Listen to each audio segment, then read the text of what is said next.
개발라디오 시작합니다. 오늘은 코딩 테스트에 관련된 이야기를 해볼까 합니다. 먼저 프로그래머스, 그 다음에 해커랭크, 코드 시그널, 코딜리티, 그 다음에 리트 코드에 대해서 해볼게요.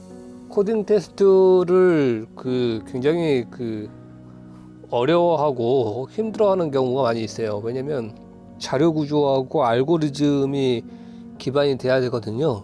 근데 이 과목은 컴퓨터 학과를 전공하거나 혹은 전산학을 관심을 가지고 이렇게 바라본 사람이 아니면 사실 잘 모르는 영역인 경우가 많아요. 굉장히 낯설게 느껴질 수가 있어요. 한 번에 잘 할 수 있는 방법은 없는 것 같고요.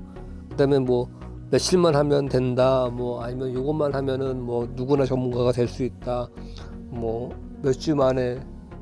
몇 주만 하면은 시험을 다 통과하게 해주겠다, 그렇게 약을 파는 거는 다 사기꾼인 것 같고요. 제 생각에는 많이 해보는 수밖에 없는 것 같아요. 물론 하나하나 이렇게 문제를 보면서 이거는 무슨 방식으로 문제를 푸는 거야, 여기에는 어떤 공식이 적용돼 있어, 공부를 하는 것도 당장은 내가 아는 것처럼 느껴지지만 실제로 본인이 그걸 풀어보지 않으면 그 감을 익힐 수가 없어요. 골대 앞에 가면 볼을 찬다, 그러면 슛이 들어간다 라고 배우는 거랑 다를 바가 없는 거예요.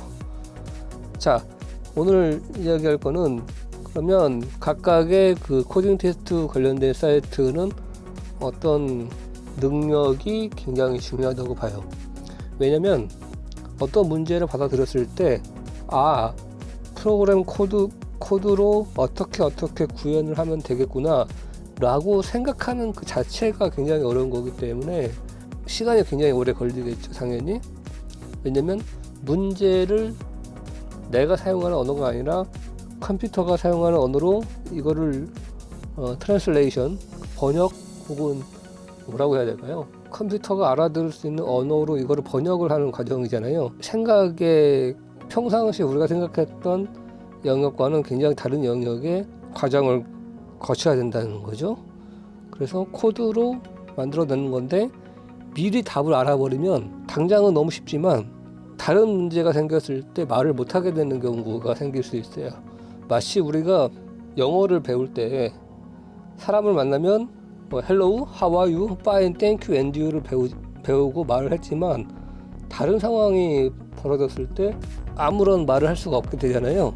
그런 것처럼 코딩 테스트 문제를 풀 때 절대 답을 미리 알고 풀지 말고 먼저 그 문제가 무엇을 말하고 어떻게 풀어낼 수 있는지를 여러 번 겪어보기를 바래요. 답을 알고 문제를 푸는 것보다 답을 모르고 문제를 풀다가 정 안 되겠을 때 그때 답을 이렇게 알아가는 것이 훨씬 본인한테 좋다라는 거, 고통이 없으면 답을 찾은 후에 찾아오는 그 기쁨도 덜 하다는 거 우리는 잘 알고 있죠. 자, 프로그래머스는 한국어로 되어 있어요. 그래가지고 문제를 읽어내기가 굉장히 쉬워요. 그리고 프로그래머스의 가장 큰 장점은, 화면을 보면서 이야기할까요?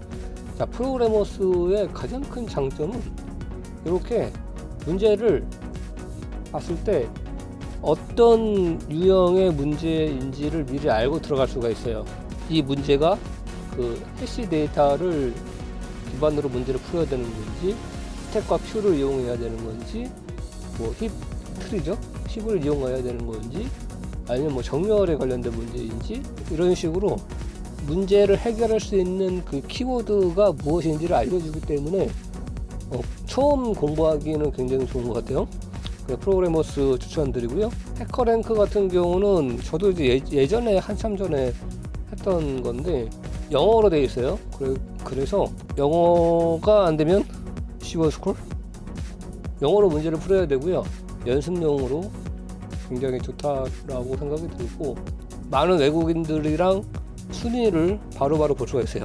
나의 등급, 레벨, 그 다음에 제일 좋았던 거는 얘가 몇 밀리세크 혹은 실행 속도나 그 알고리즘의 최적화에 따라서 내 코드가 전 세계 사람들이 짜놓은 코드 중에 얼마만큼의 등수에 들어가는지 이런 거를 볼 수가 있기 때문에 특히 등수놀이 좋아하는 한국 사람들한테는 최적인 것 같아요. 그 다음에 한번 그 영상에서 그 개발 라디오에서 소개해드린 적이 있던 코드 시그널, 이거 같은 경우는 아케이드 게임을 하듯이 할 수도 있고 전 세계 사람들이 동시에 준비 땅을 해가지고 먼저 그 풀어내는 사람이 이기는 데일리 체인지 이런 게 있네요.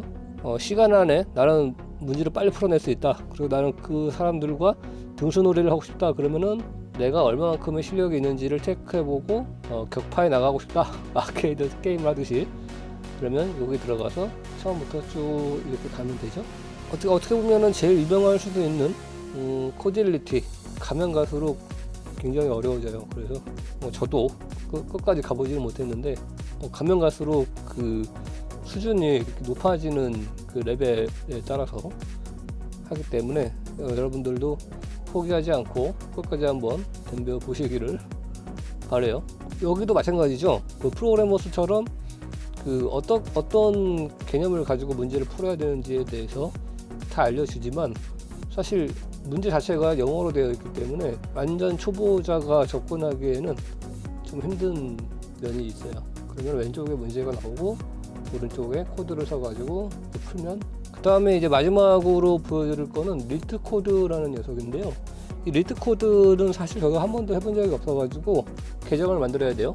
그런데 최근에 그 알고리즘 동영상, 그 외국에서 올라오는 동영상들이나 아니면 그 외국의 유튜버들이 추천해주는 알고리즘 사이트가 예전에는 해커랭크가 주로 돼 있었다 그러면 요새는 이 리트 코드가 그 많이 뜨고 있어요. 제가 이제 방송 자막에는 넣지를 못했는데 백준이라는 코드 알고리즘 사이트도 있죠. 저도 여기는 한 번도 안 해봐가지고 어떻게 구성이 되어 있는지 모르지만 여기도 꽤 유명한 걸로 알고 있어요. 제일 유명할지도 몰라요. 왜냐면 그 검색을 해보면 여기는 항상 나오니까. 어쨌든 이 백준 그 사이트에서도 굉장히 많은 사람들이 공부를 하고 있는 걸로 알고 있어요. 자, 그러면 오늘 소개해드린 프로그래머스 해커랭크, 코드 시그널, 코딜리티, 리트 코드, 그 다음에 백준 사이트, 이렇게 해가지고 여러분들이 코딩 테스트 준비를 하실 때뿐만 아니라 평상시에도 관심을 가지고 공부를 해둔다고 하면 재미있는 코딩 생활이 되지 않을까 생각을 해봅니다. 일단 지난번에도 제가 말씀드렸지만 내가 자료 구조나 알고리즘을 알고 여기를 하는 것보다는 하다 보면 막히잖아요. 막히면 그걸 배워야 그 다음을 넘어갈 수 있잖아요. 그런 것처럼 알면 한다라고 하지 마시고 일단 해보고 해보면서 알아가는 즐거움을 가지시기를 바래요. 2번 방송 쉬었더니 거의 일주일 만에 방송이 올라가요. 월수금 아침 7시 30분에는 꼭 찾아뵐 수 있도록 노력을 하겠습니다. 혹시 방송 내용 중에 이런 내용을 한번 이야기를 해보는 건 어떨까? 라고 제안 주실 내용이 있다 그러면 언제든지 카톡이나 댓글로 남겨주시기 바래요. 좋은 하루 되세요.